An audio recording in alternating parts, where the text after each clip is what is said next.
अरविंद जी, सबसे पहले तो जी मीडिया के दर्शकों की तरफ से आपको बहुत बहुत मुबारकबाद 1 साल पूरा करने पर दिल्ली सरकार में। बहुत बहुत शुक्रिया। अरविंद जी, सीधा मेरा सवाल सबसे पहले, लिस्ट लंबी होगी पिछले 1 साल में जो आपने कार्य किया होगा दिल्ली की जनता के लिए, आम जनता के लिए, लेकिन 3 बड़े ऐसे काम जो आपने दिल्ली की सरकार ने दिल्ली की जनता के लिए किए। एक तो दिल्ली के अंदर हमने बिजली के दाम, हमने कहा था चुनाव में जितने वादे किए थे एक एक करके सारे वादे पूरे करने हैं जी। हमने कहा था बिजली के दाम बहुत ज्यादा थे दिल्ली में जी। जब मैं मुख्यमंत्री बना तो ऑलमोस्ट देश में ऑलमोस्ट सबसे ज्यादा थे जी। हमने कहा था बिजली के रेट आधे करेंगे जी। मुख्यमंत्री बनते ही 1 महीने के अंदर हमने बिजली के रेट आधे कर दिए जी। जितने पंजाब के लोग हैं अपने रिश्तेदारों से फोन करके पूछे दिल्ली में, सब बताएंगे कि रेट आधे हो गए थे हम लोगों के। जी। जी। और बिजली के रेट हमने आधे कर दिए। 24 घंटे बिजली अब दिल्ली के लोगों को अवेलेबल है जी। दूसरा, हमने सबसे बड़ा वादा किया था कि पानी हर परिवार को हम 20,000 लीटर पानी मुफ्त देंगे जी।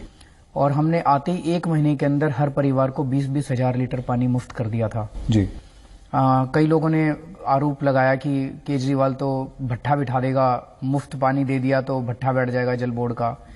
एक तरफ हमने पानी मुफ्त करा, दूसरी तरफ जल बोर्ड का कलेक्शन कम होने की बजाय 1 साल में 176 करोड़ रुपए बढ़ गया कलेक्शन, क्योंकि हमने अंदर का मैनेजमेंट भी ठीक करा, भ्रष्टाचार दूर किया। आपने कहा कि बढ़ गया, कैसे बढ़ा ये? अंदर का भ्रष्टाचार खत्म किया ना, एक तरफ फ्री करा लोगों को और अंदर भ्रष्टाचार कम किया, तो जनता को फ्री पानी मिलने लगा और रेवेन्यू भी बढ़ गया, कलेक्शन भी बढ़ गया जी। तीसरा, कई इलाके दिल्ली के अंदर हैं जहां पे 20-20 साल से 30-30 साल से पानी नहीं आ रहा था, द्वारका है, ऐसे कई इलाके हैं जी। 1 साल के अंदर 268 नई कॉलोनियों में पानी पहुंचाया हमने, ये रिकॉर्ड है। 1 साल के अंदर 268 नई कॉलोनियों के अंदर जी। फिर जब मैं मुख्यमंत्री बना, अप्रैल के महीने में पिछले साल बेमौसम बारिश आ गई जी। दिल्ली के जितने किसान हैं सबकी फसलें बर्बाद हो गई और किसान जो है बहुत बुरी हालत में थे जी। वो आए मेरे पास, मैं उनके गांव में गया, कई गांव में गया, उनका मुआयना किया फसलों का और मैंने किसानों से पूछा, उन्होंने कहा जी मुआवजा।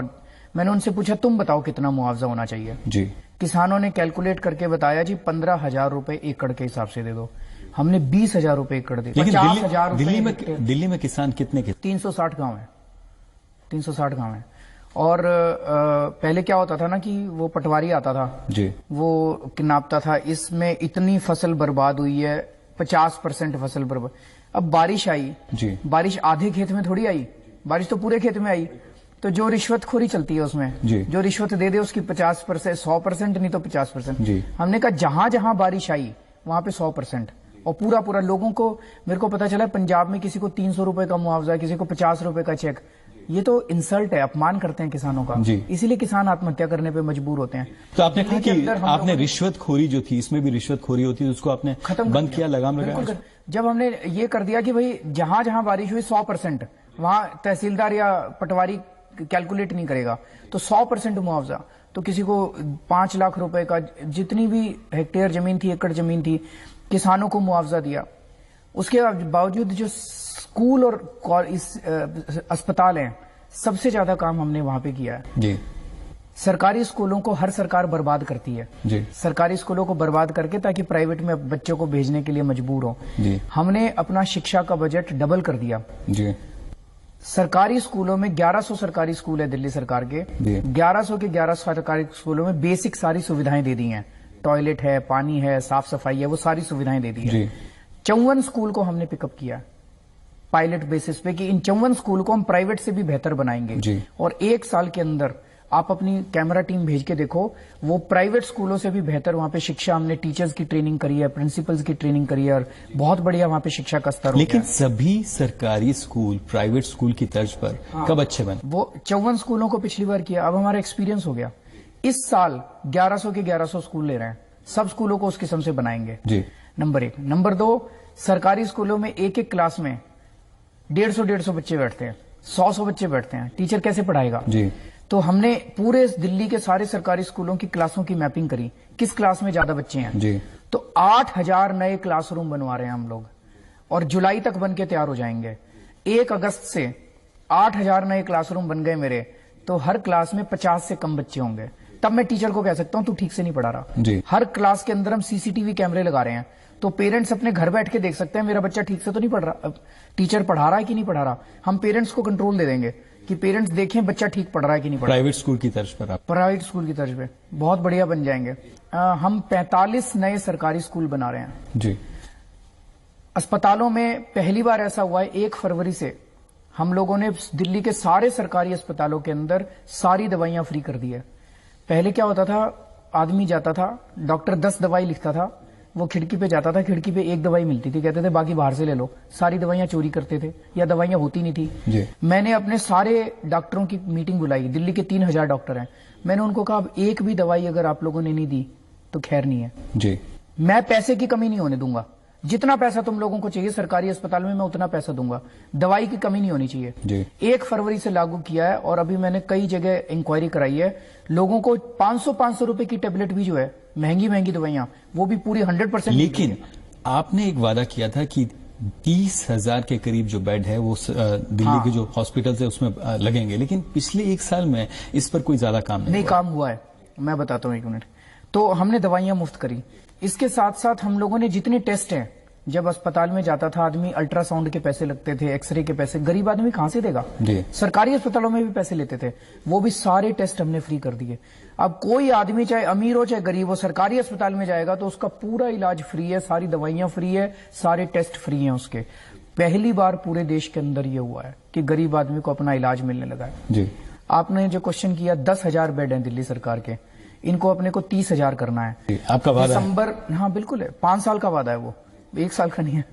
तो उसमें अभी क्या किया है, कई सारे सरकारी अस्पताल जो हैं जो अंडर कंस्ट्रक्शन है, जैसे बुराड़ी का हॉस्पिटल है, वो जितने उसमें हमने 600 एक्स्ट्रा बेड कर दिए हैं, 2 फ्लोर और ऊपर बना दिए और 600 बेड कर दिए।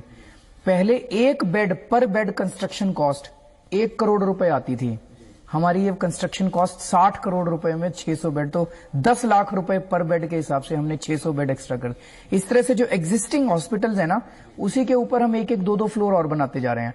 तो हमारी उम्मीद है कि दिसंबर 2017 तक 10,000 एडिशनल बेड जुड़ जाएंगे। तीसरा, एक मोहल्ला क्लिनिक हम लोगों ने शुरू किया है जो गरीब इलाके हैं, तो वहां पे हमने एक बड़ा आधुनिक मॉडर्न किस्म का एक क्लिनिक बनाया जिसमें एक डॉक्टर बैठती है और वहां सारी दवाइयां फ्री मिलती है। आपको छोटी मोटी बीमारी है, आपको बड़े अस्पताल में जाने की जरूरत नहीं, आपके पड़ोस में बना दिया जी। वो इतना हिट हुआ है कि जो हमारे कट्टर विरोधी हैं वो भी उसकी तारीफ कर रहे हैं जी।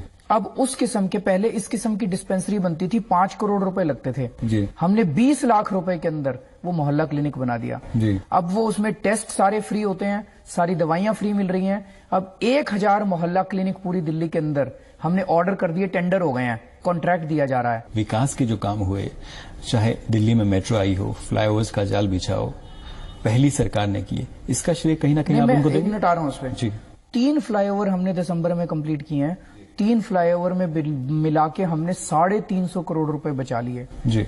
तब मैंने ऐलान किया था 350 करोड़ रुपए ये जो बच गए, इससे मैं दिल्ली के सारे अस्पतालों में फ्री दवाइयां कर दूंगा, फ्री, वो वहां से आया पैसा, तब तक हमने बजट में नहीं किया हुआ था। जब पैसा बच गया तो मैंने कहा ये सारा पैसा मैं फ्री दवाइयां करूंगा, फ्री वो करूंगा जी। उसी तरह से हम बचा रहे हैं। जैसे मैंने कहा मोहल्ला क्लिनिक 5 करोड़ का बनता था, हमने 20 लाख रुपए का बना लिया, तो उससे सारे पैसे बचते जा रहे हैं। मैं आपकी बात से सहमत हूं, पिछली सरकार ने कई सारे इंफ्रास्ट्रक्चर के काम किए, इसमें दो राय नहीं है, लेकिन मैं ये कहना चाहता हूं कि जो काम 5 करोड़ में किया उन्होंने, हमने 20 लाख में कर दिया। जितने पैसे में वो 1 मोहल्ला क्लिनिक बनाते थे, हम 25 मोहल्ले क्लिनिक बनाए। जन लोकपाल बिल आप लेकर आए, लेकिन आपने जो प्रावधान 2014 का जो लोकपाल बिल था, जन लोकपाल बिल, उसमें थे ये प्रावधान, जो नया लोकपाल विधेयक लेकर आए, बिल लेकर आए, उसमें से वो नहीं, वो सारे हैं। अब 7 पहले मेंबर थे और अब 4 मेंबर हो गए, उससे तो कोई खास फर्क नहीं पड़ता भाई। 4 मेंबर इंडिपेंडेंट होने चाहिए। तो चीफ जस्टिस हैं, उनको रखा है, चीफ जस्टिस तो इंडिपेंडेंट है। जी। लीडर ऑफ अपोजिशन है, उनको रखा है, वो तो इंडिपेंडेंट है।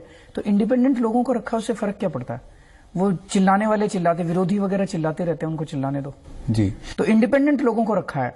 जो आज लोकपाल बिल पास किया है हम लोगों ने जी, अगर केंद्र सरकार में भेज दिया हमने पास करके जी, मैंने अपने हाथ काट लिया, उसमें सारा का सारा पावर लोकपाल को दे दिया। कल को मैं अगर भ्रष्टाचार करूंगा, वो लोकपाल मेरे को भी जेल भेज सकता है। और इवन का जो फॉर्मूला है उसकी घोषणा हो चुकी है कि इसको आप लागू करेंगे दिल्ली में। क्या जो ट्रायल रन हुआ था उसमें इस तरह की बात सामने आई थी कि इससे पोल्यूशन कम हुआ है, तो आपको लगता है कि जब इसको लागू किया जाएगा ऑड इवन फॉर्मूले को, तो उससे पोल्यूशन कम होगा? क्या लोगों को परेशानी नहीं होगी? सबसे ज्यादा पोल्यूशन से ज्यादा लोगों को जो फायदा हुआ था वो कंजेशन का हुआ था। दिल्ली में ट्रैफिक इतना ज्यादा है कि लोग कई कई घंटे, मतलब इस जगह से इस जगह जाना हो, पहले 1 घंटा लगता था, तो ऑड इवन के टाइम में 20 मिनट में 30 मिनट में लोग पहुंचने लग गए थे। तो लोगों को इतना पसंद आया। सबसे बढ़िया बात ऑड इवन की क्या हुई जी, आप ये सोच के देखो कि अगर 1 दिसंबर को मैं ऑर्डर पास कर देता कि 1 जनवरी से दिल्ली में ऑड इवन लागू है और जो इसको फॉलो नहीं करेगा उसके ऊपर हम पेनल्टी डालेंगे, उसकी गाड़ी जब्त कर लेंगे, फलाना, जनता जूते मारती मेरे को। तो 1 महीना हमने क्या किया, हमने जनता से घूम घूम के पूछा भाई करें ना करें।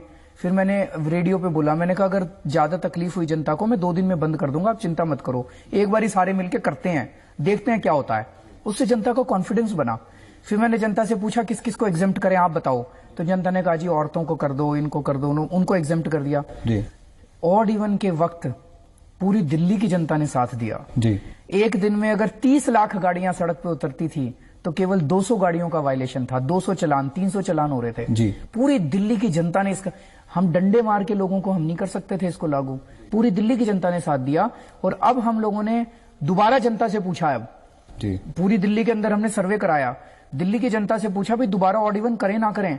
81% लोगों ने कहा जी दोबारा करो, तो अब दोबारा कर रहे हैं। लेकिन बात पोल्यूशन कम करने की थी, पोल्यूशन में कमी आई है, लेकिन 20 से 25%, कई लोगों को उम्मीद थी 50% कम हो जाएगा, 80% कम हो जाएगा, उतनी कमी नहीं हुई, पर 20 से 25% कमी हुई है। ये तो सारा डेटा बता रहा है ऑन एन एवरेज जी। कुछ इलाकों में ज्यादा कमी हुई, कुछ इलाकों में कम कमी हुई, लेकिन वीवीआईपी को फिर भी एग्जम्प्ट कर दिया गया। देखिए सर, अब राष्ट्रपति जी हैं, प्रधानमंत्री जी हैं जी, मतलब हम लोगों ने एग्जम्प्ट कर दिया। अब अगर वो लोग चाहें तो अपने वो कर लें।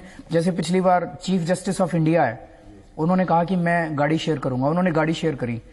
मतलब मैं बता नहीं सकता मैं कितना, मेरा एक वो होता है ना अजीब सी फीलिंग की कितने बड़े आदमी हैं चीफ जस्टिस ऑफ इंडिया, जब वो कहते हैं मैं शेयर करूंगा तो लाखों लोगों को इससे इंस्पिरेशन मिलता है। अरविंद जी, आपके काम करने के तरीके पर जो है बार बार सवाल उठाए जाते हैं कि आप तकरार की जो राजनीति है वो करते हैं, और एक ये कहा जाए कि डिक्टेटर की तरह जो है आप अपनी बात मनवाने में लगे रहते हैं। मैं अपने लिए काम नहीं करता, जनता के लिए काम करता हूं। अब जैसे जब हमने पिछली बार सरकार बनी हमारी, तो दिल्ली की सारी पावर चीफ मिनिस्टर के पास नहीं होती है, कई सारी पावर केंद्र सरकार के पास है। 49 दिन के अंदर हमारी जो सरकार थी, दिल्ली में भ्रष्टाचार 0 कर दिया था। पुलिस वालों ने पैसे लेने बंद कर दिए थे, डिपार्टमेंट के अंदर लोगों ने पैसे लेने बंद कर दिए थे, घबराते थे। मेरे पास एक एसएमएस आ जाता था, मैं तुरंत 24 घंटे में इंक्वायरी करके जेल भेज देता था उनको। तो ऊपर से नीचे तक मैसेज फैल गया था कि अब केजरीवाल के टाइम में आपकी रिश्वतखोरी नहीं चलेगी। अब दोबारा जब हमारी सरकार बनी पिछले साल, 3-4 महीने तक पूरी तरह से डंडा फैला हुआ था चारों तरफ। 8 जून को पिछले साल केंद्र सरकार ने पैरामिलिट्री फोर्स भेज के मेरी एंटी करप्शन ब्रांच पे कब्जा कर लिया। मैं कोई पाकिस्तान हूं जी? नवाज शरीफ के पास तो हैप्पी बर्थडे बोलने जाते हैं, और मेरे ऊपर सेना भेज के मेरे डिपार्टमेंट पे कब्जा कर लिया। कभी भारत के इतिहास में कभी नहीं हुआ कि केंद्र सरकार ने आर्मी भेज के और कब्जा कर लिया हो किसी डिपार्टमेंट के, राज्य सरकार के। एंटी करप्शन ब्रांच पे कब्जा कर लिया, तब से थोड़ा सा भ्रष्टाचार और बढ़ गया है दिल्ली के अंदर कई डिपार्टमेंट्स। तो आप कह रहे हैं कि एंटी करप्शन ब्रांच जो है वो दिल्ली सरकार के अधीन जो थी उसको 40 साल से दिल्ली सरकार के अधीन थी, मोदी जी ने अभी उठा के उसको अपने कब्जे में कर लिया। क्यों करा? दोनों की सोच एक है। अगर दोनों की सोच एक है वो कहते तो भ्रष्टाचार कम करने के लिए जिससे कि देश को फायदा हो, उस पर क्या एक साथ काम? मैं तैयार हूं, मैं मोदी जी से मिला था अगस्त के महीने में जी। मैंने उनको कहा था जी मैं तो बच्चा हूं, अगर मैं कोई गलत काम कर रहा हूं आप मेरे को बताओ जी, मेरे को गाइड करो आप, मैं अगर गलत काम कर रहा हूं मैं ठीक करूंगा जी। लेकिन और जितने आपके वादे प्रोग्राम हैं मैं पूरे करूंगा आपके प्रोग्राम। आप कहते हो भ्रष्टाचार कम करो, मैं करके दिखाऊंगा। आप कहते हो स्वच्छ भारत, मैंने कहा 2 साल के अंदर मैं दिल्ली चमका दूंगा जी। लेकिन ये जो रोज रोज की खिचखिच है, आप रोज रोज मेरे टांग अड़ा रहे हो, मेरे काम में रोज रोज टांग अड़ा रहे हो, ये बंद करवा दो। मैंने कहा मेरे को आपसे पैसा नहीं चाहिए, मेरे को केंद्र सरकार से कोई पैसा नहीं चाहिए, मेरे को केंद्र सरकार से कोई जमीन नहीं चाहिए, मैं भ्रष्टाचार खत्म करके दिखा दूंगा, मैं दिल्ली चमका के दिखा दूंगा। वो लोग केवल बातें करते हैं, हम काम करते हैं। वो मन की बात करते हैं, हम काम की बात करते हैं। हम करके दिखाते हैं, वो केवल भाषण देते हैं। लेकिन इस खींचतान में कहीं ना कहीं दिल्ली की जो आम जनता है उसको नुकसान नहीं हो रहा? मैं नुकसान बिल्कुल नहीं होने दे रहा। कितने सारे काम कर दिए। एक सरकार बता दो पूरे देश के अंदर जिसने 1 साल में इतने काम करे हों। अस्पताल ठीक कर दिए, स्कूल ठीक कर रहे हैं जी। पानी के बिल कम कर दिए, बिजली के बिल कम कर दिए, किसानों को मुआवजा दे दिया। फिर अगर कोई भी हमारा सिपाही शहीद होता है उसको 1 करोड़ रुपए का मुआवजा देते हैं। आज तक कभी भारत के इतिहास में कभी नहीं हुआ था जी। कितने काम कर दिए हम लोगों ने। तो इन गुंडों से मैं निपट रहा हूं जी। लेकिन मेरे मंत्री जो है वो काम कर रहे हैं। लेकिन अरविंद जी, जिस तरह के अपशब्दों का इस्तेमाल आपके द्वारा देखो किया गया प्रधानमंत्री के खिलाफ, मैं गांव का रहने क्या वाला आपको लगता है कि इस तरह के शब्दों का इस्तेमाल किया जाना चाहिए? और जिस तरह जनता के बीच में जो संदेश जाता है नेताओं को लेकर, आपको नहीं लगता कहीं ना कहीं नेताओं की छवि गिरती है? बिल्कुल नहीं। मैं गांव का रहने वाला हूं तो मेरी हो सकता है भाषा में कुछ एक आध शब्द खराब हो जाएं। मैं बार बार कहता हूं मेरे तो शब्द खराब हैं, तुम्हारे कर्म खराब हैं। तुम अपने कर्मों की माफी मांग लो, मैं अपने शब्दों की माफी मांग लूंगा जी। अगर तुम रोज रोज मेरे काम में अड़चन अड़ाओगे और तुम कहोगे मैं हाथ जोड़ के तुम्हारे सामने खड़ा रहूंगा, मैं अपने लिए नहीं लड़ रहा, मैं जनता के लिए। एक और एग्जांपल देता हूं। किसानों को जो जमीन अधिग्रहण होती है उस जमीन का मुआवजा मिलता है। पहले 54 लाख रुपए एकड़ मिलता था। दिल्ली में 54 लाख रुपए एकड़ में जमीन नहीं मिलती कहीं भी। तो किसान सारे धरने प्रदर्शन करते थे, रो रहे थे किसान। मैंने आते ही, सरकार बनते ही हमने किसानों का मुआवजा 3 करोड़ रुपए 4 करोड़ रुपए कर दिया। सारे दिल्ली के किसान खुश हो गए। अरविंद जी, एक आरोप आपके ऊपर यह भी लगता है कि आप जो है बिना तथ्यों के आरोप लगाते हैं। अगर एक भी आरोप मैं बिना तथ्य के लगा देता ना, ये मेरे को जेल में डाल देते। अभी तक इतने केस, 22 केस चल रहे हैं मेरे खिलाफ, 23 केस अभी तक ये जेल में डाल चुके होते। एक एक चीज का प्रूफ होता है मेरे पास, कागज होते हैं, कागजों के बेसिस पे बात करता हूं। तो आप कहते हैं कि डॉक्यूमेंट के आधार पर? डॉक्यूमेंट्स के आधार पे, हर चीज के डॉक्यूमेंट्स है। अगर मैंने एक भी आरोप गलत लगाया होता, मैं आपको बता रहा हूं, अभी इन्होंने सारी एजेंसी मेरे खिलाफ छोड़ रखी है। जो आपने, इन्होंने सीबीआई की रेड करवा ली इन लोगों ने मेरे ऊपर। सारी एजेंसीज इन लोगों ने मेरे खिलाफ छोड़ रखी है। ये मेरे को अभी तक जेल में भेज चुके होते अगर मेरी गलत बोला होता। मैं केजरीवाल जी, आप पंजाब के दौरे पर जाने वाले हैं, क्या एजेंडा है आपका पंजाब के दौरे का? पंजाब में अभी 5-7 दिन के लिए जाऊंगा। जो परिवार ड्रग्स से पीड़ित हैं, कई गांव में जाएंगे हम लोग जी। जिन परिवारों में किसानों ने आत्महत्या कर ली, वहां पे जाएंगे, उनसे मिलेंगे, सारा समझेंगे और कि क्या क्या करना चाहिए जी, और क्या तकलीफ है किसानों की, क्या तकलीफ है। तो ये पूरा सिस्टम समझने की कोशिश कर रहे हैं। तो कई गांव में जाएंगे, परिवारों से मिलेंगे, लोगों से मिलेंगे जी। एक्चुअली हमारी पार्टी का ये असूल है कि हमें सब कुछ नहीं पता, हमें नहीं आता, जनता को सब कुछ पता है। जनता जनार्दन है, तो हम जनता से जाके मिलते हैं। जनता से मैं 24 घंटे जनता के बीच में रहने वाला आदमी हूँ। दिल्ली में भी जनता के बीच ही रहता हूँ और जनता बताती है जी ये प्रॉब्लम है। फिर मैं उनसे पूछता हूँ क्या सोल्यूशन क्या है, फिर ये वो खुद ही बताते हैं जी ये सोल्यूशन है। तो हम जनता से जाके मिलेंगे। विपक्ष और जनता ये भी जानना चाहती है, विपक्ष बार बार कहता है कि आम आदमी पार्टी के पास पंजाब में कोई बड़ा चेहरा नहीं है। कौन होगा पंजाब में 2017 के लिए आम आदमी पार्टी का चेहरा? अभी तो 1 साल है, वो चिंता क्यों करते हैं, टाइम आने पे सब बता देंगे। कोई पंजाब से ही होगा?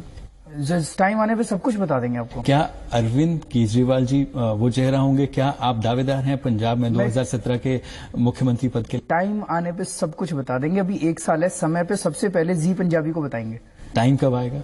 1 साल के अंदर ही आएगा। ये कहा जा रहा है कि अरविंद केजरीवाल जो है विधानसभा चुनाव से पहले अपना जो पूरा डेरा है, अपना जो पूरा कुनबा है, वो पंजाब में रखेंगे। कुछ दिन तो रहेंगे वहां पे, मतलब काफी एक्सटेंसिव दौरा करेंगे। मैं कोशिश ये करूंगा कि पूरे पंजाब का 1, 2, 3 बार राउंड लग जाए और जरूर वहां पे काफी लोगों से काफी मुलाकात। अरविंद जी, 2014 में पंजाब की जनता ने आपको 4 सांसद दिए थे, 4 में से 2 ही बचे हैं आपके पास। क्यों ऐसा हुआ? कहीं इसका नुकसान आपको 2017 में नहीं होगा? नहीं, कोई नुकसान नहीं होगा।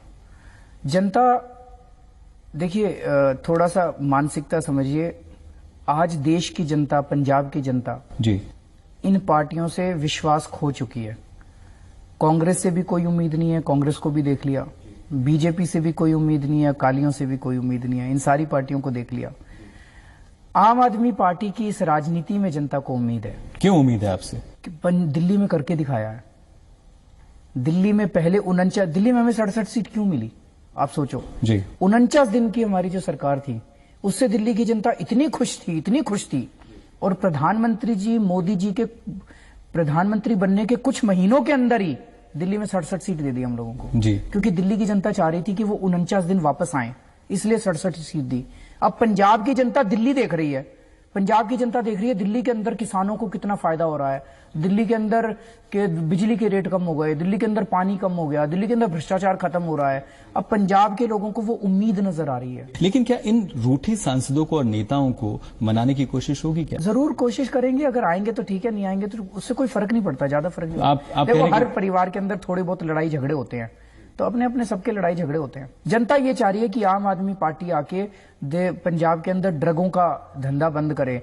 आज पंजाब एक टाइम में सबसे डेवलप्ड स्टेट होता था, नंबर 1 का स्टेट होता था जी।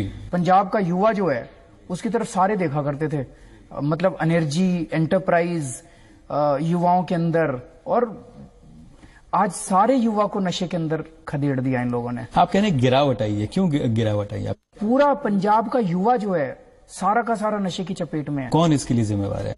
ऑब्वियसली सरकार के अंदर, अकालियों के अंदर बैठे हुए कुछ मंत्री जिम्मेदार हैं। सब लोगों को पता है। मैं सभाओं में जाता हूं। किनकी तरफ आप इशारा कर रहे हैं? मैं सभा में जाता हूं, आप एक दो सभा में, पिछली वाली सभा का भी आप वीडियो उठा के देखना।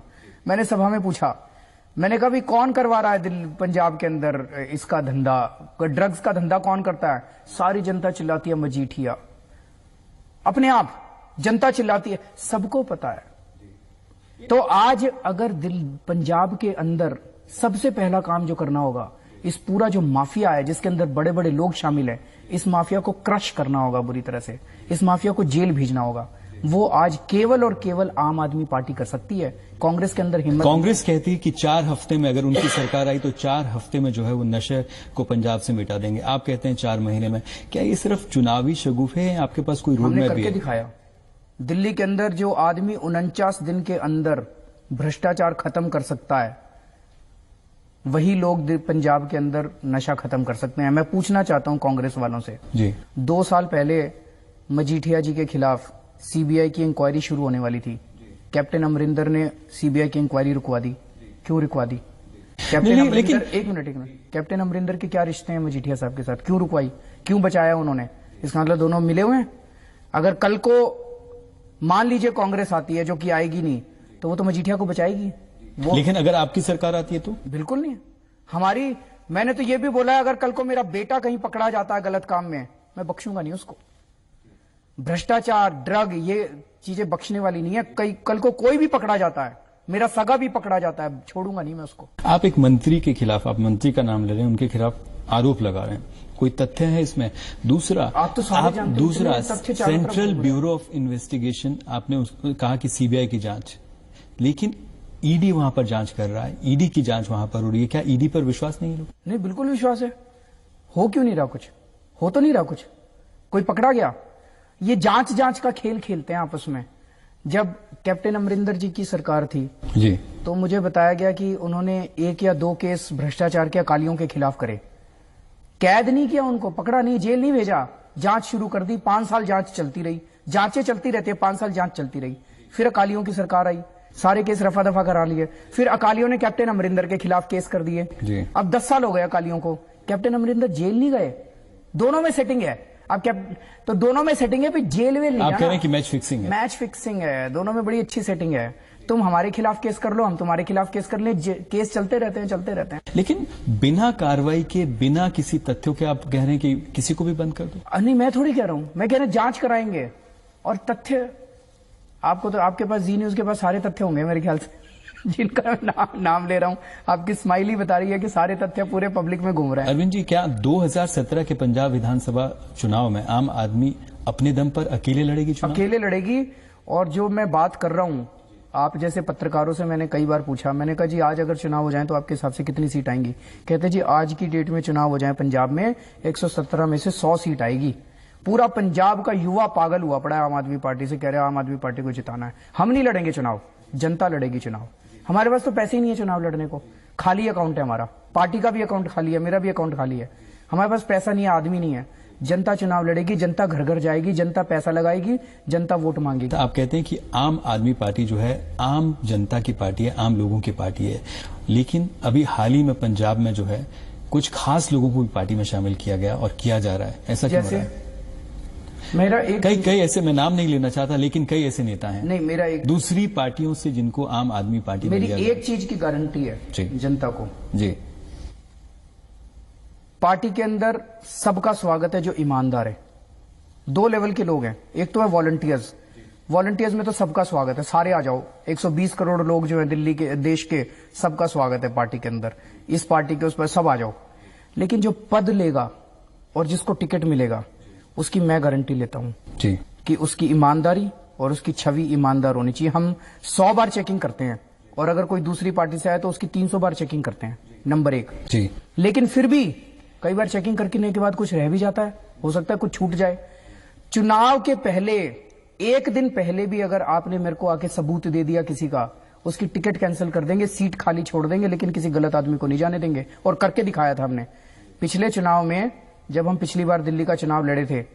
एक हमारा कैंडिडेट था, 3 दिन पहले चुनाव के किसी ने सबूत लाके दे दिया जी।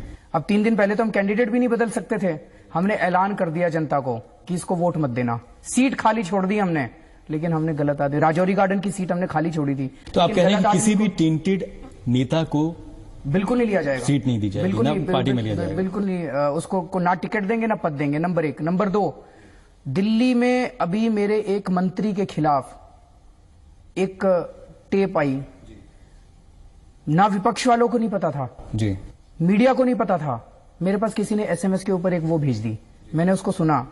उस टेप के अंदर मेरा एक मंत्री किसी से पैसे मांग रहा था, आवाज उसकी थी जी। अगले दिन मैंने खुद प्रेस कॉन्फ्रेंस करके उसको बाहर निकाल दिया और उसका केस मैंने सीबीआई को भेज दिया। पंजाब के उप मुख्यमंत्री सुखबीर सिंह बादल वो कहते हैं कि इस टोपी वाली पार्टी से डरने की कोई जरूरत नहीं है, कोई चुनौती नहीं है आम आदमी पार्टी, श्रोमणी अकाली दल और बीजेपी गठजोड़ के लिए। मैं तो कहता हूं वो ऐसे ही कहते रहे वो अपना उसमें जीते रहे, जिस दिन जनता लात मार के भगाई तब पता चलेगा। पंजाब में बीजेपी अध्यक्ष कमल शर्मा, लेकिन उनका ये मानना है कि जो आम आदमी पार्टी के पंजाब में 2017 के विधानसभा चुनाव में लड़ने से मुकाबला त्रिकोणीय होगा, लेकिन वोट आप आम आदमी पार्टी और कांग्रेस में बढ़ जाएगा और फायदा जो है इसका गठजोड़ को। देखिए, आज पंजाब की जनता मन बना चुकी है, अकालियों से तो बहुत ज्यादा नाराज है। अकाली और बीजेपी वालों की तो जमानत जब्त होने वाली है, कांग्रेस कहीं टक्कर में नहीं है। कांग्रेस को वोट देके अपना वोट खराब करना है, तो मैं सभी पंजाब के लोगों से अपील करूंगा कि आप अपना वोट खराब मत कीजिएगा। एक नए पंजाब के लिए, नई उम्मीद के लिए, भ्रष्टाचार मुक्त पंजाब के लिए, ड्रग मुक्त पंजाब के लिए, युवाओं की खुशहाली के लिए इस बार सारे आम आदमी। लेकिन ये कहा जा रहा है कि जब से कमान, कांग्रेस की कमान कैप्टन अमरिंदर सिंह के हाथ में आई है, तब से जो है कांग्रेस में एक नई जान आ गई है। कैप्टन अमरिंदर राजाओं के नेता हैं, आम आदमी पार्टी आम आदमी की नेता है। बताते हैं कैप्टन अमरिंदर से तो मिलना ही बड़ा मुश्किल है। लोग, मेरे को तो पता नहीं, लोग बताते हैं सुबह 11 बजे सो के उठते हैं और फिर उनका अपना एक स्टाइल है। तो हम तो जनता में रहने वाले आदमी है, फक्कड़ लोग हैं हम लोग। लेकिन फिर भी जनता उनको काफी मानती है, और वो तो चुनाव में पता चल जाएगा। वो फिर घबराए हुए क्यों है इतने ज्यादा? जी, उनको पता है कि सबकी जमानत जब्त हो रही है। पंजाब में एक पोस्टर निकला है जरनैल सिंह भिंडरावाला का, उनके जन्म दिवस को लेकर एक अपील जो है उस पोस्टर में की गई है और उसमें आपका चेहरा भी है और आम आदमी की पार्टी की तरफ से ये अपील की जा रही है उनके जन्मदिन को मनाने के लिए। इस तरह के विवादित, एक तरह से कहा जाए कि संवेदनशील मुद्दों पर क्यों राजनीति क्यों? हमने थोड़ी, आपको पता है हमारा पोस्टर नहीं है, वो फर्जी पोस्टर है, कुछ लोगों ने लगाया है, तो बदमाशी कर रहे हैं वो लोग। किसने लगाया? आपको क्या लगता है किसने लगाया? आप कह रहे हैं कि लेकिन आपका चेहरा और आम आदमी पार्टी के कई नेताओं का चेहरा लगाया। मेरा और भिंडरा वाले का एक साथ फोटो है जी। उस टाइम में 8वीं क्लास में होता था, तो मेरा और उनका फोटो एक साथ कैसे आ सकता है? तो जिसने बदमाशी करनी थी थोड़ी सी अकल भी लगा लेता।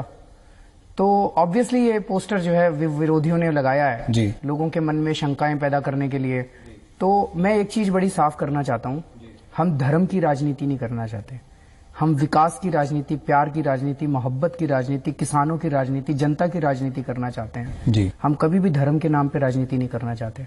ये इस किस्म के आने वाले समय में 1 साल में और बड़ी बदमाशियां करेंगे। अकाली वाले, कांग्रेस वाले बड़े बदमाश हैं, ये और भी बहुत बदमाशियां करेंगे, इनके चक्कर में मत आना। आपको क्यों ऐसा लगता है? उनकी फितरत में है, दूसरा एक चर्चा और भी है पंजाब में कि नवजोत सिद्धू को जो है आम आदमी पार्टी वो चाहती है कि वो आम आदमी पार्टी में शामिल हो जाए। हाँ बिल्कुल आए, जरूर आए, पर आ नहीं रहे वो। उनका स्वागत है। क्या इस तरह की कोशिश हो रही है आम आदमी पार्टी की तरफ से? पता नहीं क्या क्या कोशिश हो रही है अभी।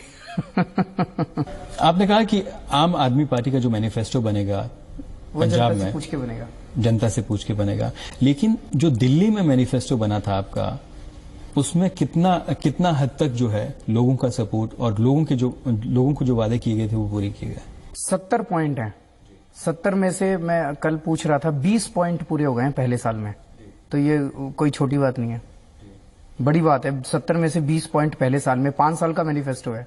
अब बाकियों पे भी काम कर रहे हैं। जी अरविंद जी, आपका मफलर और आपकी खांसी जो है चर्चा में रहती है, क्या कारण है कि बार बार आपको खांसी आती है? क्या कुछ दिक्कत है क्या? हाँ, ये बचपन से प्रॉब्लम है मुझे। साल में 1-2 बार खांसी होती है, और एक बारी जब हो जाए तो 2-3 महीने तक नहीं जाती। सियासत से हटकर मैं बात कर रहा हूं। ये भी लोग जानना चाहते हैं, पंजाब की जनता और देश की जनता, कि अरविंद केजरीवाल जी के शौक क्या है? मेरे को एक तो मेडिटेशन करता हूं मैं बहुत ज्यादा, और दूसरा थोड़ा टाइम मिल जाए तो फिल्में देखने का बहुत शौक है। हाल ही में कोई मूवी देखी हो आप? मैंने बहुत मूवीज देखी है। लेटेस्ट बताओ, मैंने सब देखी होंगी।